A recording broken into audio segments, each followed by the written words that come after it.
नमस्कार. सारस्वतांची मांदियाळी समूहातर्फे कोण बनेल महाराष्ट्राचा उत्कृष्ट सारस्वत स्पर्धा क्रमांक 2 या स्पर्धेसाठी मी भैरवी पुणे येथून. नुकतंच नवीन वर्ष सुरू झालं आणि या नवीन वर्षाचा पहिला सण म्हणजे सावित्रीबाई फुले यांचा जन्मदिवस.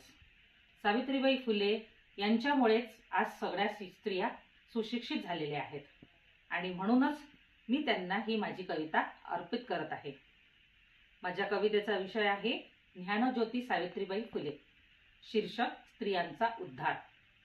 एकदा माझ्या स्वप्नात आल्या ज्योतिरावांच्या सावित्री आई.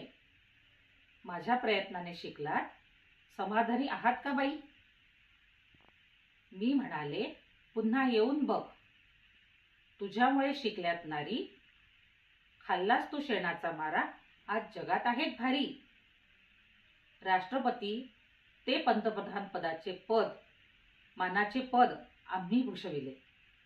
डॉक्टर, इंजिनियर, पायलट सगळ्यातच अग्रेसर राहिले. स्त्रियांचा उद्धार करण्याचा वसा घेऊन तूच सावरलंस. उंच आकाशी उडण्याचं बळ देऊन तूच आम्हा शिकवलंस. सावित्रीची लेक म्हणून खरंच अभिमानाने मिरवूया.